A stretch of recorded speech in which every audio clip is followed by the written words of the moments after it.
Hello, everyone. Welcome to the Inner Truth Podcast. I am your host, Aisha, and here we have divinely unfiltered conversations about healing, spirituality, taking accountability, growth, elevation, breaking cycles, overcoming obstacles, and all that other good stuff. All with the intent of you being able to come home to the truth within you. Everything shared here comes from alignment, experience, and divine guidance so that you can take what resonates and apply it to your own journey. So come on in and have a seat. Get comfortable, sis, and let's talk.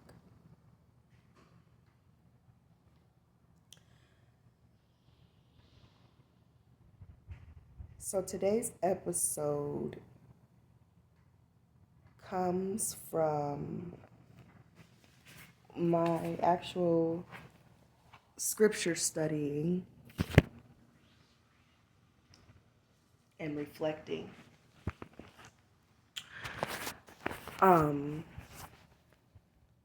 So today's episode is based off of my scripture reading in Revelations chapter 14. And that chapter basically talks about standing firmly in your alignment and not being shaken while the truth is being declared and the false systems are beginning to collapse around you.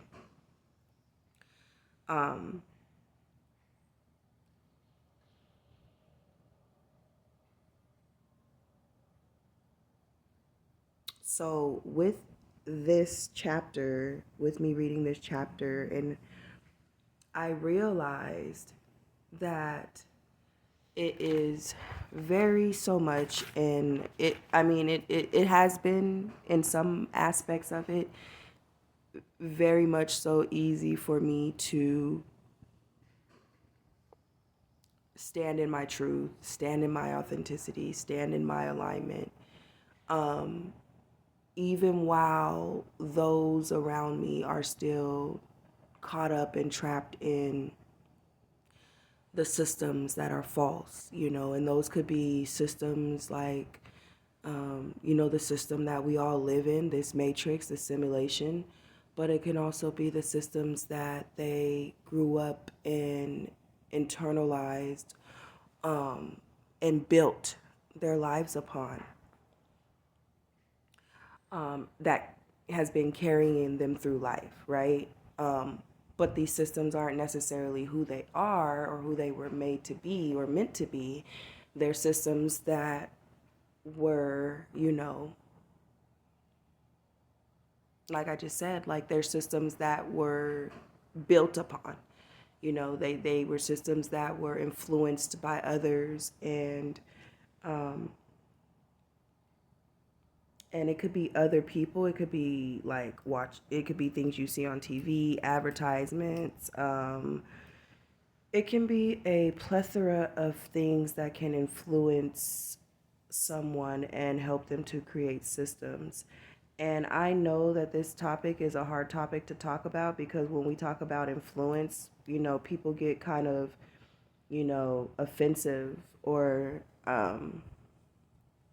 defensive. I'm sorry. They get kind of defensive about that because it makes them feel like they're weak because they were able to be influenced by something or someone outside of themselves, right? Because we're all just so strong-headed and bullheaded and ego-filled and ego-driven in this realm that the moment someone comes along and kind of sheds light on just how much of that ego is like not really serving us, then we want to go to war. We want to fight about it, right? And honestly, this is showing up in the way the world is right now, right? Because we have some of those people who are, waking up and they're like, this is not how we should be living. We should be living differently. I feel different and this and that. And I'm going to raise my children to see different. And I'm going to, be the one in my family to stop these patterns and cycles and stuff like that. Right. And then we have those who are just completely, they will fight you. They will tear you down. They will even kill, steal, and destroy from you just to keep the system that's been put in place, because it's a system that they have known and they haven't known any other system. And to go against that system means that they would have to, embark upon a journey of finding out the truth of who they are and who and what kind of walk they actually want to walk. And unfortunately, we're in a time where people are showing more than ever that they ain't about that life. They're not about that life, and it's unfortunate because then you have those of us who are kind of in between of transitioning through this. So like, we're not fully immersed in the old systems, but we have not fully grounded ourselves, or the seeds haven't fully harvested for the systems that we are trying to create, right? That would be more aligned and more authentic and more attuned to who we were created to be, how we want to show up in this life, and who we want to be in this life, and how we want to navigate this life and become in this life, right? And right now I'm thinking of Michael Jackson, something I just read about him last night, actually, where he completely transformed in his life, right? When he figured out that there was a part of him that just didn't serve him, that was built upon by his parents and the way that the world saw him instead of how he wanted to be seen, he went into full, what I call it, because this is what I go into, is full hibernation. Like, he became a groundhog within his own life's journey. And even though we saw him and he was making music, he was still making time to discover, like, do I even want to be called Michael Jackson, or do I want to be called MJ? Do I want to just make a couple albums, or do I want to be a freaking all-star? When I pass away, do I still want to be making money? You know what I'm saying? Do I want to dress the way that they told me to dress, or would I rather wear some socks with some loafers, and a blinged out jacket, you know what I'm saying, and a glove on one hand, you know what I'm saying? By the way, Michael Jackson has been my big influence on that. I love going out with one glove on one hand. I just love it, okay? Sometimes I'll wear two, but for the most part, I am a one glover.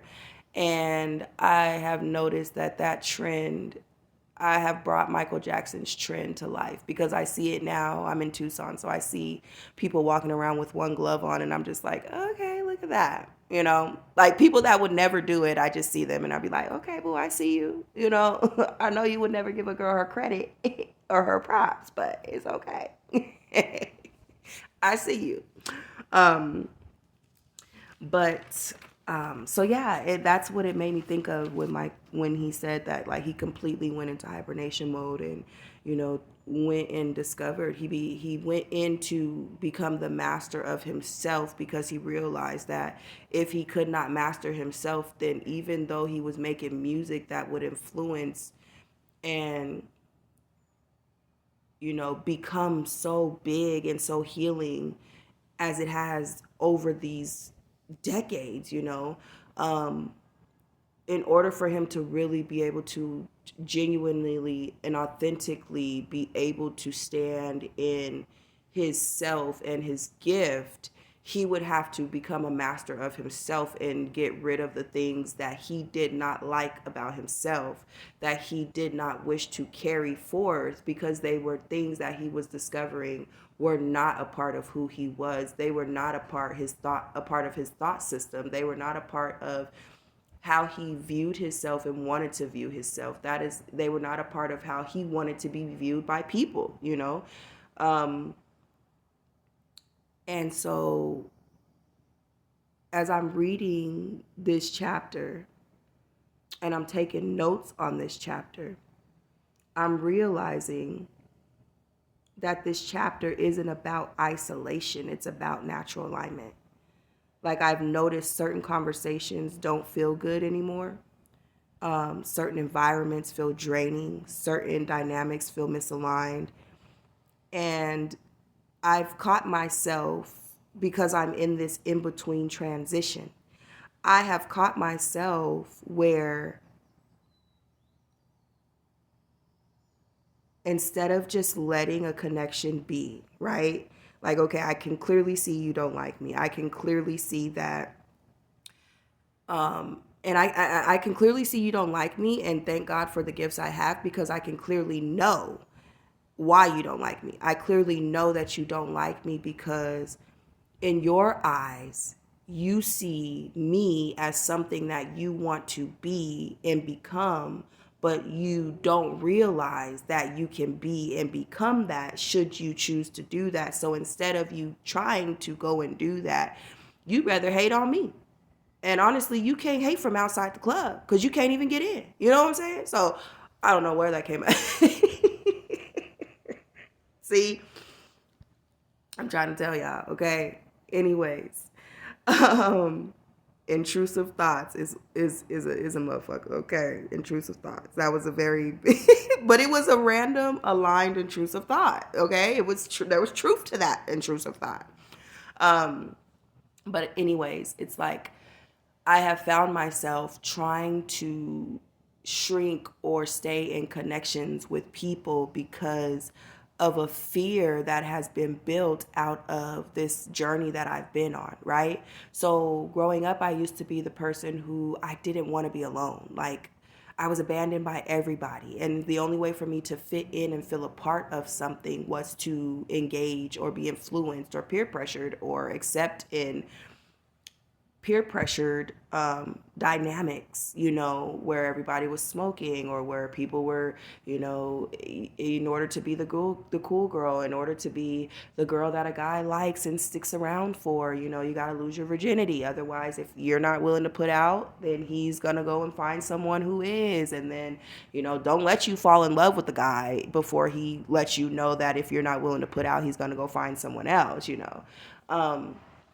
which is kind of what happened with my very first relationship. I was a virgin and I was not willing to put out, and he was already in that space where he was kind of seasoned in that type of area of life.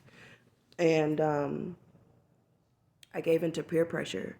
But I remember vividly the moment that I gave into peer pressure about losing my virginity to him. I remember he had went a little too deep and my body completely rejected him.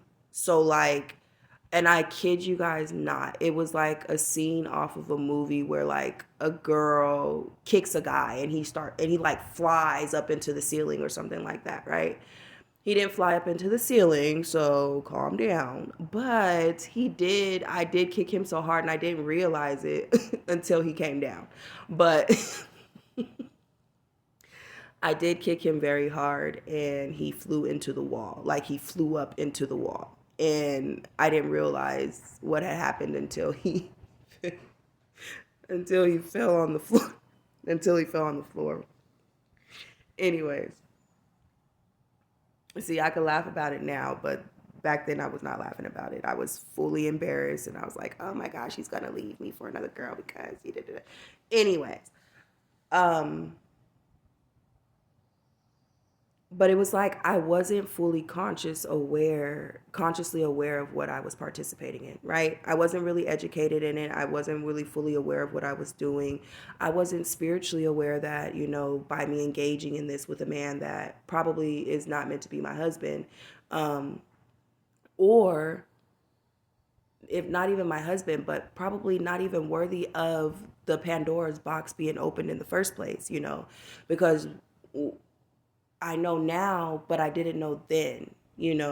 that once you open Pandora's box, you're opening yourself to portals, you're opening yourself to access points, you're opening yourself to energy transference and soul ties, and sometimes those things are hard to get rid of, but I did not have the conscious awareness of it. I felt convicted within my spirit, but I didn't know why. So that's another thing that goes on, is that we feel convicted within our spirits, but because we don't have that conscious awareness of awakening for that moment of why we feel that way, or we don't have the clarity to follow behind that, oftentimes we keep going in the same cycle, the same loop, the same habit, the same pattern, because it didn't tell us or show us anything that was bad. We didn't get hurt by it. Nothing dramatic happened, nothing drastic or tragic happened, but just because none of those things happen, it doesn't mean that it's for you. It doesn't mean that it was right for you. You know what I'm saying? So in chapter 14, it talks about, not forcing things. Once you've figured out yourself, once you've become a master of yourself, once you've been able to look in the mirror and see where you no longer fit even in your own life, where you no longer resonate with the alignment that was given to you, and then you go and you start to build your own alignment and figure out your own alignment, your own truth, your own values, your own yeses, your own nos, your own non-negotiables, your own boundaries even.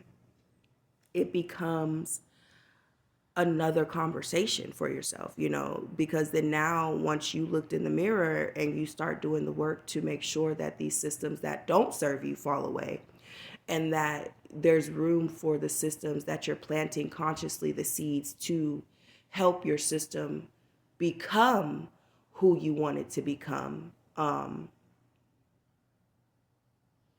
It's kind of hard when you're in that middle ground to teeter-totter between forcing things that are not for you, or trying to engage still in things that are not for you, versus standing unshaken in your, becoming, right? So that middle ground is a really, really tricky area,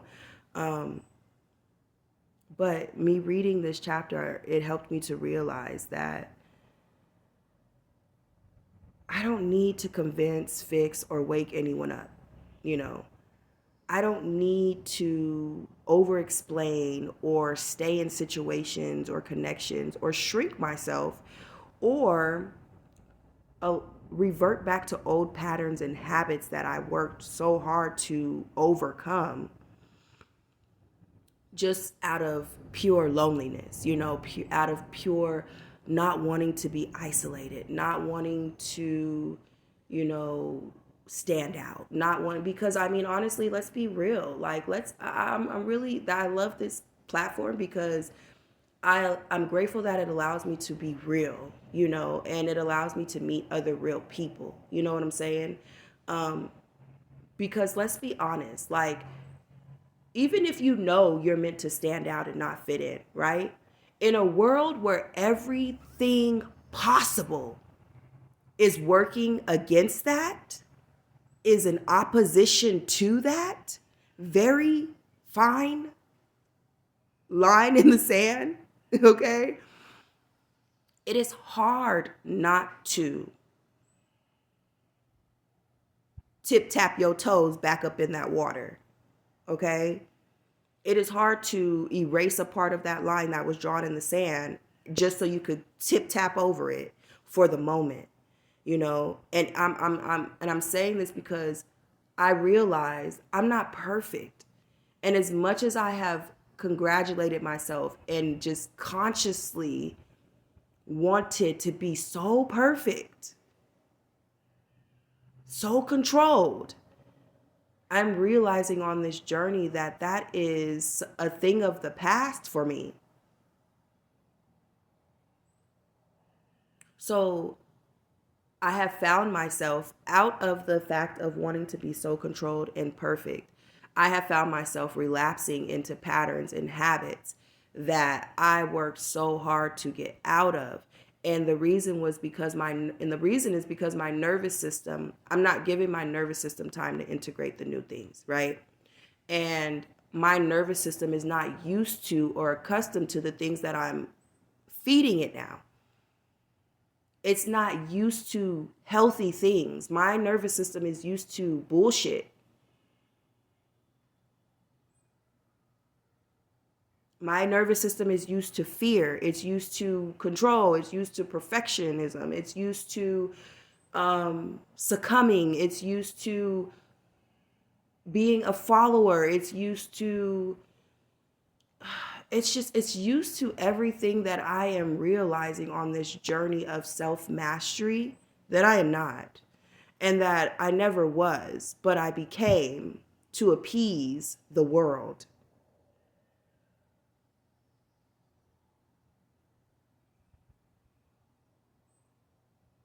And in that matter and magnitude, I also realized that with me becoming this new version of myself, I have completely tried to mask under the guise of strength and courage by not letting myself grieve the old parts of myself that were built from survival.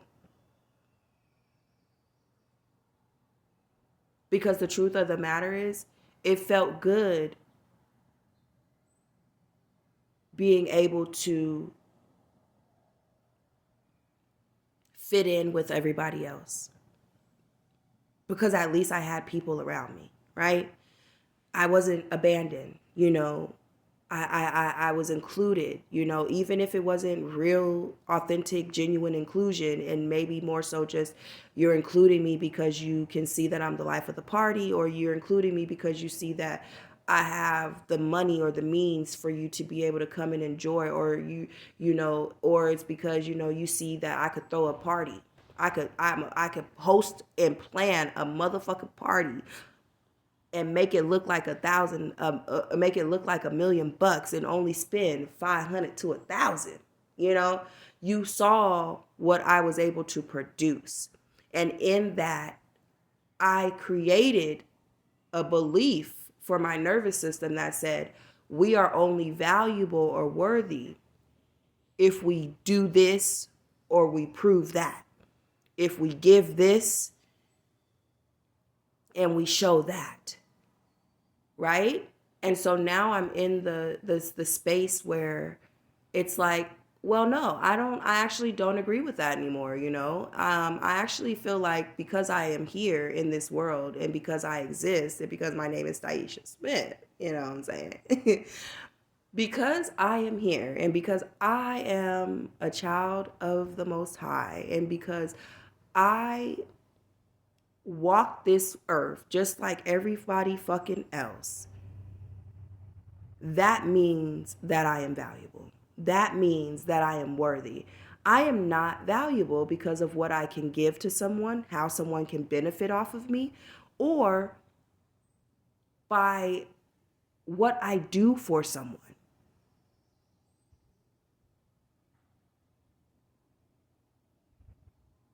My worth and my value show up in those spaces and capacities, but that is not my worth and value. Me, if I decide that I want to sit here today and do nothing, that means that I am still worthy and valuable. I'm not doing shit, but I'm still worthy and valuable, right? And so I feel like this chapter helped me to realize where I have, while in this middle ground transition, where I have slowly treaded backwards into patterns and habits that I overcame and that I let go of.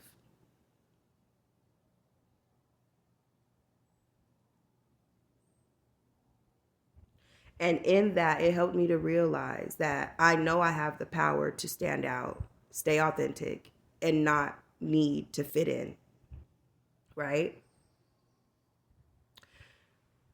And with me saying that, I feel like the universe has been slowly like testing me in different ways and attributes. And I'm saying this in the ways of the systems that I had broken down that I didn't want to be a part of no more, right? So one way that the universe has been testing me on this is, okay, you say your new alignment is that you are not going to chase behind a man. You're not going to shrink yourself or your standards just to get a man's attention, right? You're not going to say yes to a man that you feel is not even in alignment with you or compatible with you. You're not going to go for a man that is just gives you attraction and chemistry, but not compatibility, right? You're going to go for a man who gives you both. Okay? And so the universe has been testing me, like, okay, it's been sending men across my path that may have some of what my standard applies to, but then doesn't have what my standard applies to. So basically what I'm saying, they'll have the chemistry, but the compatibility is just like, ugh, yuck, get away from me. They'll be fun, good vibes, but would I take them home or would I go home with them to sleep with them? No, absolutely not, right? They'll have some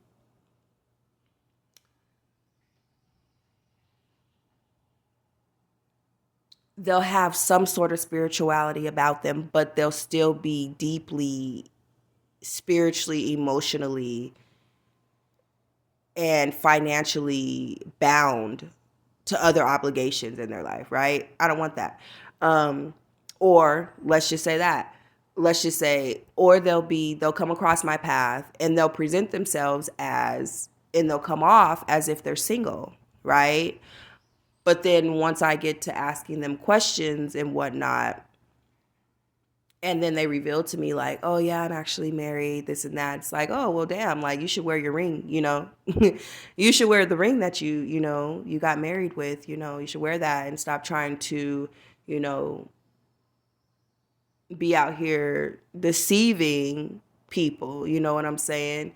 But then it's like once I set that tone, then they'll go and try to take it a step further. Well, I'm not going to overstep your boundaries because you say you don't talk to or date married men and this and that. So I'm not going to overstep your boundaries. But if you would like to, you could take my number down and then maybe we'll see each other again in life. Like I have found myself, I slipped up and I don't want to be the one to like blame it on the alcohol or the Mary Jane, you know what I'm saying?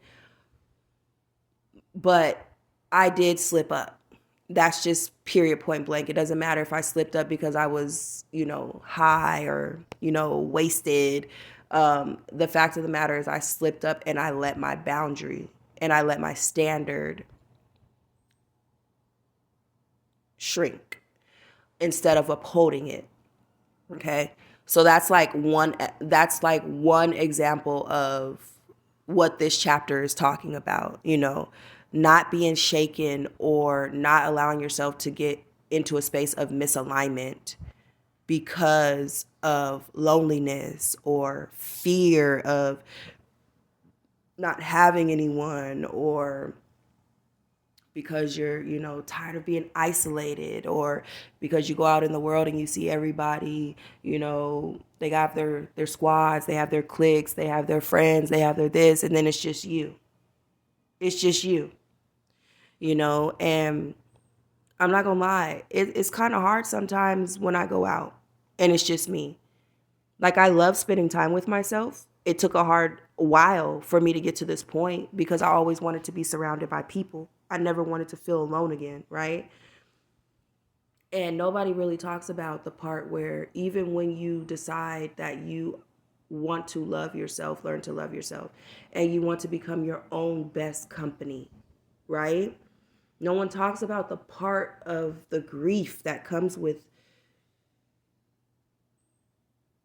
realizing that once you take and open that door, you start to realize that there's not a lot of motherfucking people. Like Kendrick Lamar's song, there's not enough real people anymore. You know what I'm saying? There's not enough um, solid people anymore. You know, there's not enough people in the world right now that are aligned with that particular standard, which is, you know, I would rather love myself first and become my own best friend and be able to share and bask in and enjoy my own company before I go and settle for half-ass company, for half-ass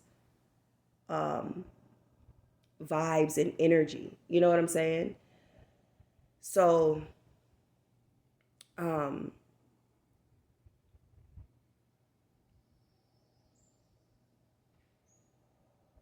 I'm realizing that I'm still becoming rooted in this new version of myself, right? Um, and realizing that with that, I'm not here to fit into the misalignment or to maintain connections that require me to abandon myself, but that I am actually here to be in alignment, even if it changes my environment, even if it changes the spaces, the people, the places, the things, you know what I'm saying? Um, and then the final thing that I kind of took from that is the final integration of Revelation 14 is about standing firm, allowing separation, trusting alignment without forcing it.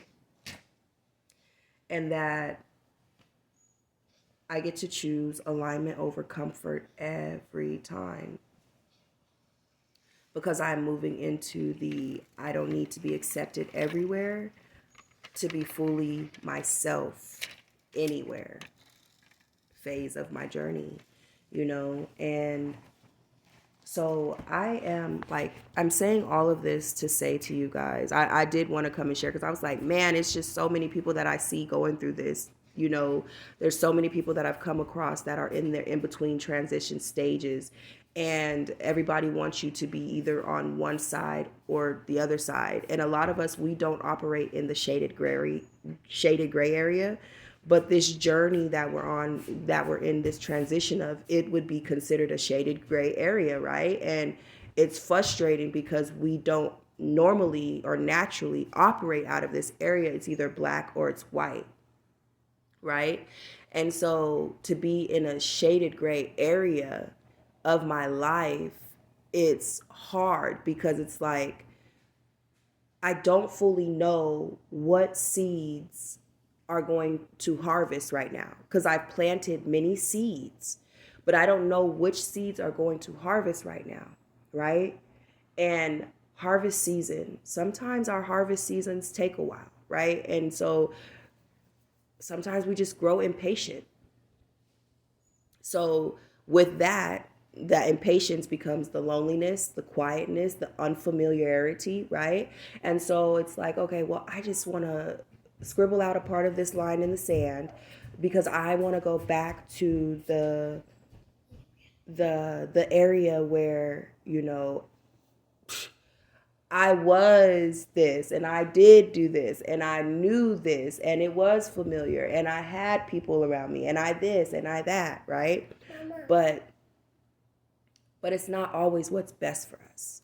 It's not always what's best for us, especially when we're on this journey. So basically, chapter 14 basically read my life.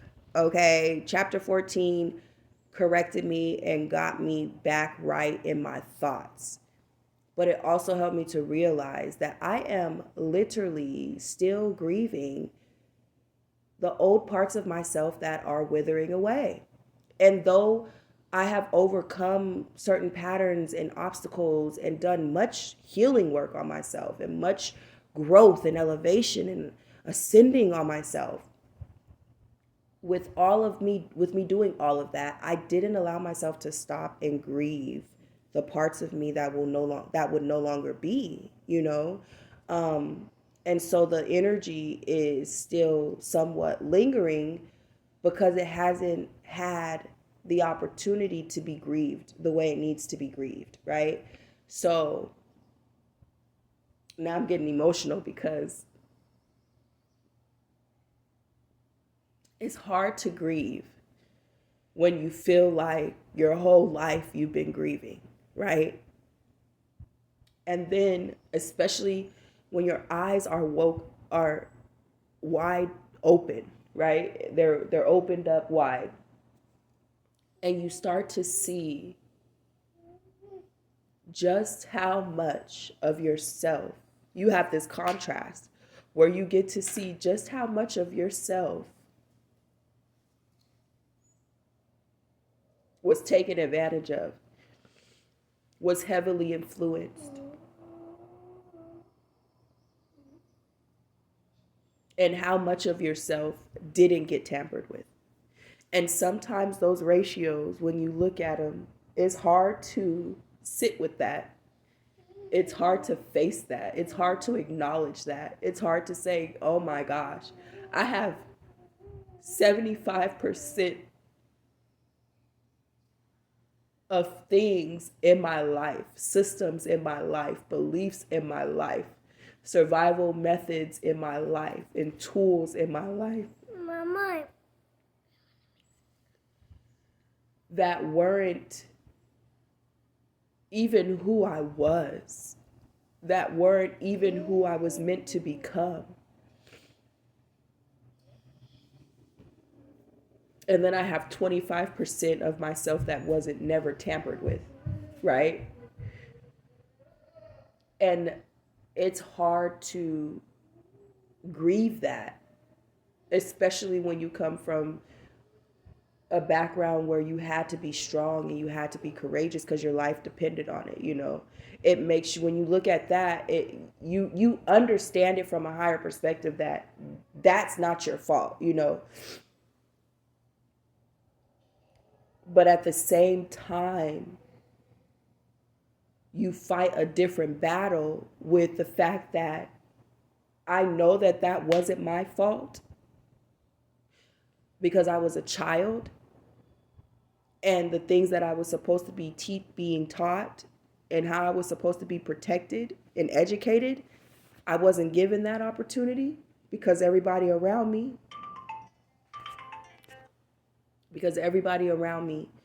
was unhealthy within themselves, right? I didn't grow up with the proper systems and people within those systems to help me grow into who I was supposed to be here to be. You know what I'm saying? I didn't have nobody protecting my innocence.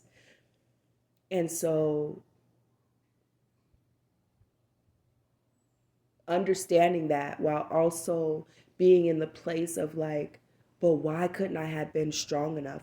Why couldn't I have known? Why couldn't I have had my eyes open earlier before it got to 75% of all of this murky and muck and dirt and disgust and all of these systems and things that are not me?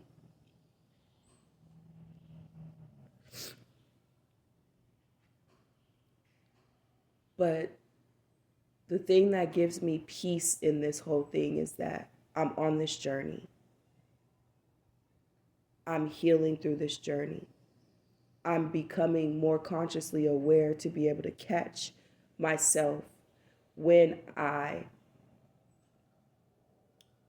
try to dabble back into, or when my nervous system tries to dabble back into old patterns and cycles and habits out of trying to protect me because it doesn't have what it needs now, for me to continue to expand. It doesn't fully have the seeds that it needs for me to be able to do that. But it is very familiar with the seeds that kept me safe and kept me in a space of where I felt like I was a part of this world, or I had a place of some sort of capacity in this world. So I say all of that to say,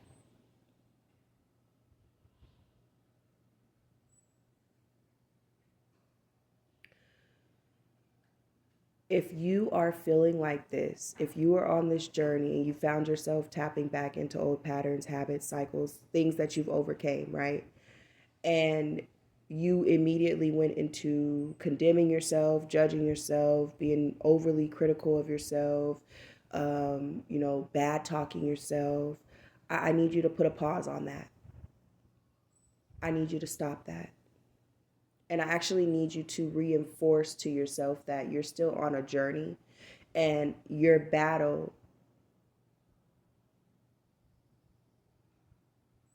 own personal battle is between you, right? And also the things of the world that made you you.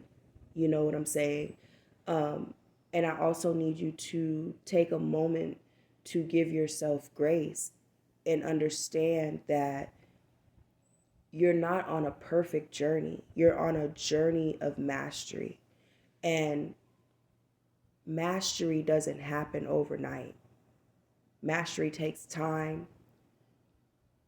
Mastery takes lessons. Mastery takes experience. Mastery takes embodiment, you know? And one thing I've noticed on my journey is that I've been able to overcome it, but I haven't been able to have experiences to embody and integrate the newness so that my nervous system knows, okay, this is actually good for us. This is actually fine for us. I can actually get jiggy with this, you know what I'm saying?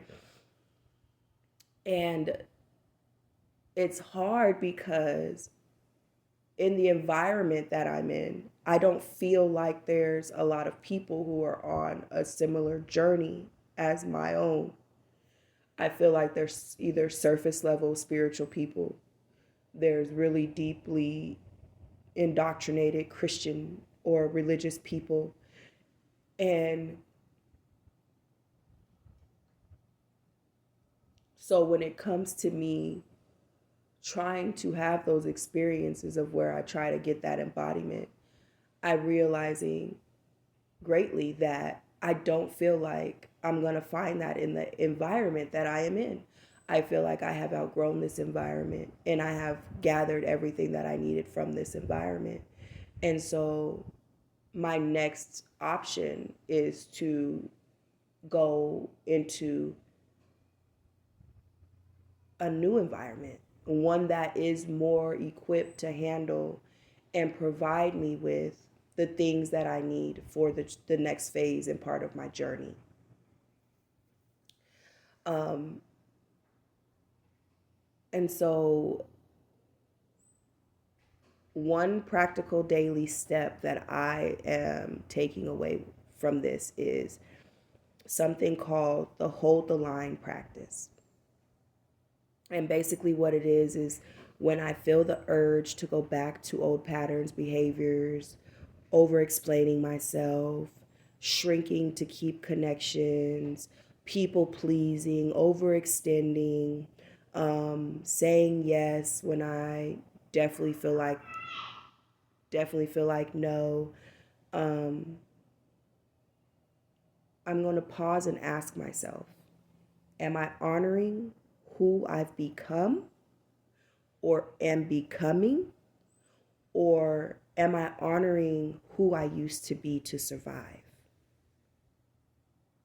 And then after that, the next step would be to choose alignment over comfort. Because what happens is our higher self is always going to be the voice within us that tells us the truth, no matter what, no matter if we like it or not. And I say this because there's a lot of times where my higher self comes in and steps in and tells me things and says things. And it'd be right in the moment where I'm getting ready to backtrack. And sometimes I be so stubborn that I just disregard what my higher self says. Like, for example, I'll be real honest with y'all. I stopped smoking cigarettes. And then something very stressful came across my path in my life. And I was having a hard time processing that. And so I went to what gave me comfort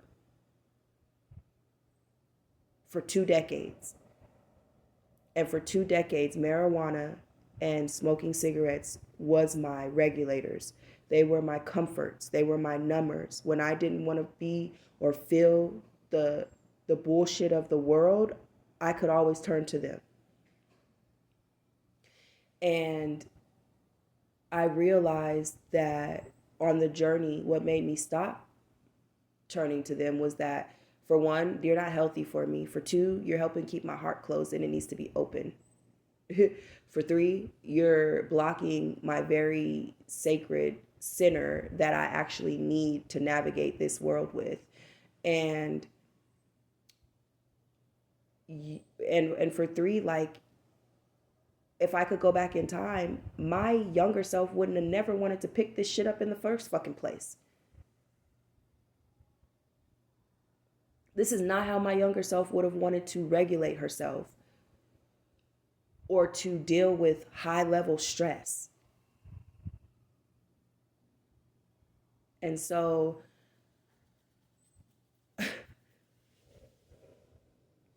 it was in that moment, though, where I had chose comfort over alignment. So the aligned thing for me to have done would have been to not go and spend that money to get them cigarettes. Confirmation. The aligned thing would have been for me to not go and get that Mary Jane to smoke and fill my lungs with tar and chemicals and herbicides and pesticides that would eventually work their way through my body and cause my body to become unhealed and even attack my immune system that I worked so hard to build up, right? So that was me choosing comfort over alignment. And then I had to deal with the consequences of that choice, right? So now I have to rebuild my immune system back up. Because now, for the last couple of years, I haven't had to deal with seasonal allergies, even though that is something that I have dealt with my whole life for the most part. For the last couple of years, I have not had to deal with seasonal allergies. When the seasons change, I've been good. But because of that one high level stress that led me to a spiral, that led me to tapping back into old patterns, instead of choosing alignment, now I have to rebuild my nervous system back up. My nervous system, sorry. Now I have to rebuild my immune system back up. So my allergies have been outlandish, you know. And honestly, I'm sitting with it. You know, I'm not trying to bypass it. I'm not trying to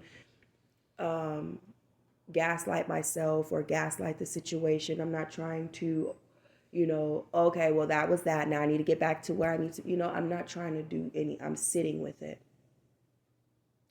I'm letting it communicate to me why I even felt I needed to backtrack into those types of things.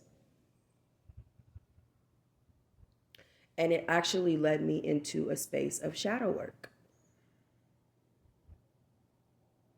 which ultimately led me back to where it first was influenced and introduced to me and why I felt like I had to do it then,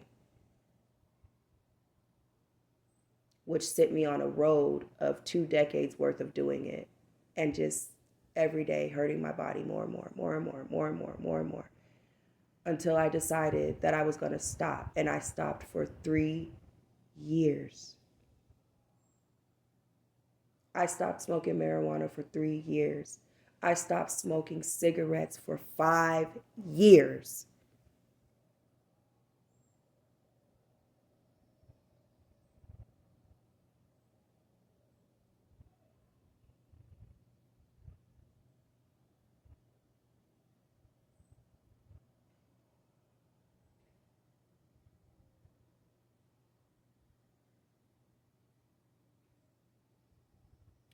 So, with that being said, I want you guys to, or I implore you guys to, because we all have free will on this channel. So I implore you guys to, write this down. And I'll probably put it in the description box for you to have to write down, so you don't have to keep going back in the episode to rewind and write it down. So I'll probably put this in the description box as a practice for you if you feel like you need it or if you feel like it resonated with you. But honestly, if anything about what I talked about today resonated with you,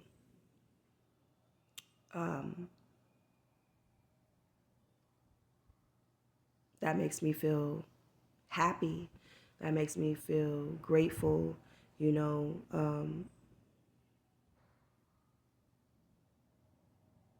That there are other people out there who, that even if I'm not hands-on helping them, that in a way I am helping them by just being completely authentic and honest and truthful,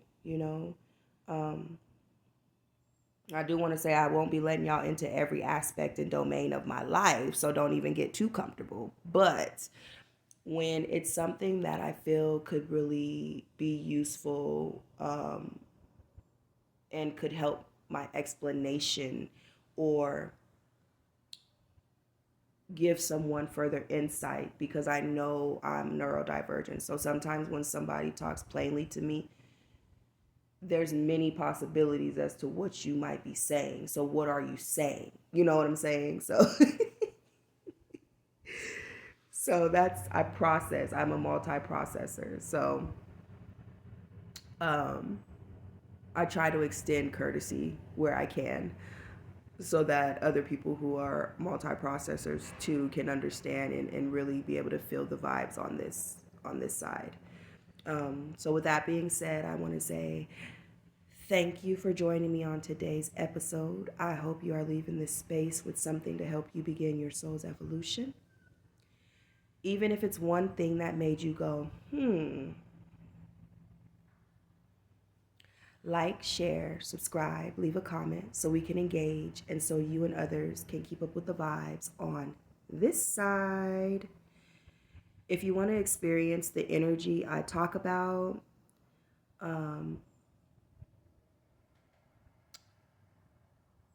if you want to tap into your evolution and your soul's journey of healing and transformation further, if you're looking for, something that can, help you, nourish you, open you up,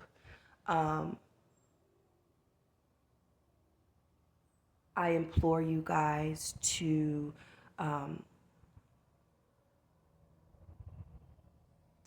support me in my books and my bath salts, my blessed bath salts that I have. They are available. Just DM me or click the links in the bio that are on my Instagram page.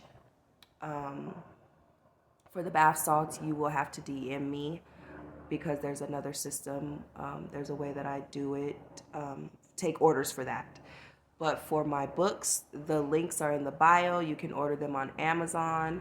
If you are someone who does not fuck with Amazon for whatever reason you have, you can DM me and I can help you to get an order of the books sent and mailed out to you through another means.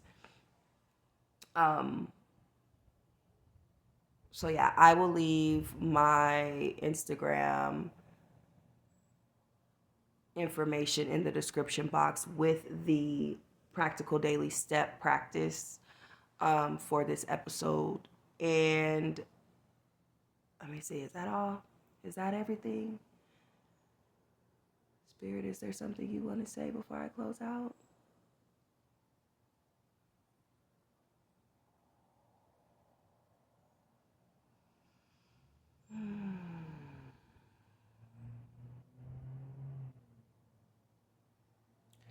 Okay, so before I close out today's session, Spirit would like to say something to all of us.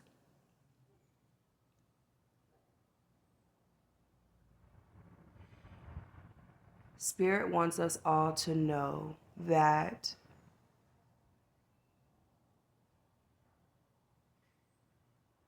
For those of us that are on a journey of healing, of growth, of breaking cycles, habits, patterns, the generational breakers,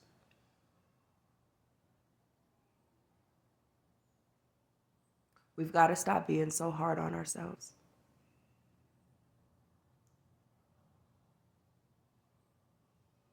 We don't mean to be so hard on ourselves, but we hold ourselves to such a high standard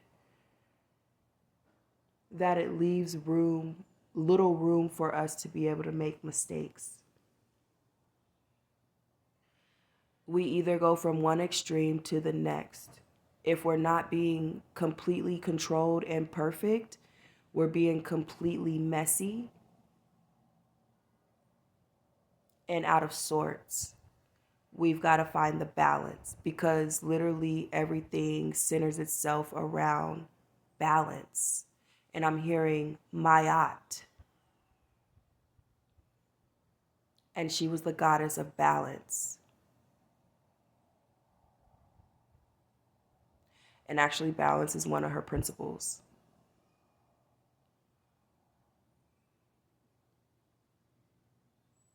And we have to allow ourselves to grieve. We cannot keep trying to strong arm the grief, because that's what keeps us in the in between longer. Where we're going, we can't be tied to what we were, who we were.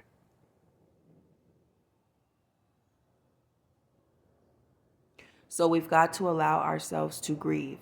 We've got to allow ourselves to be in our moments unapologetically. And we've got to stop being so hard on ourselves when we make a mistake.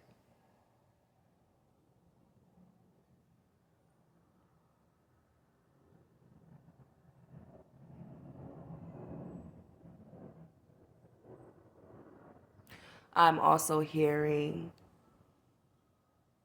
that we are not just here to be on this spiritual journey of breaking things. We're here to experience and have fun too. But a lot of us have gotten so consumed with the healing aspect of the journey and the walk of life that we have neglected the experience and fun part of the journey, that both are necessary because both bring balance. The healing aspect brings balance to the spiritual aspect within us.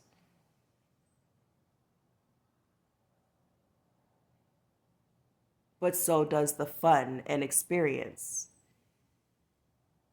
The healing brings balance to the physical human of which we are, but so does the fun and experience.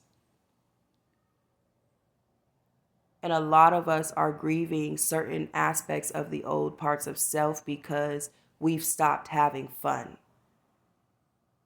We think that being on the spiritual walk and journey means we have to be perfect in, I'm hearing whose sight?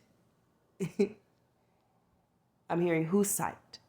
Because in spirit sight, you've already been seen since conception and even before then. So in whose sight are you trying to be perfect in?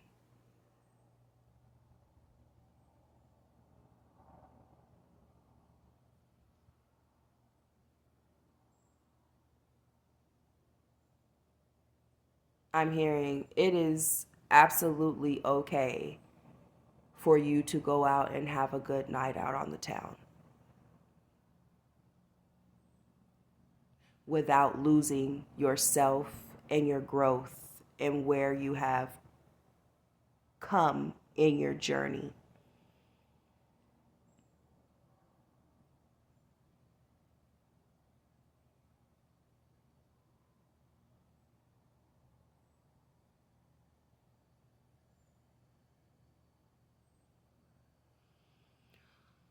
All is love. Love is all. Everything is interwoven and everything is interconnected and everything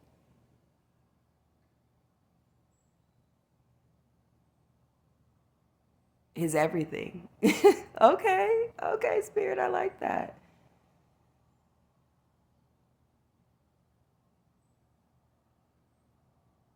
Okay. That's all Spirit would like to say for us today. That was a good little message, Spirit. I like when you come through like that. Thank you for that encouragement.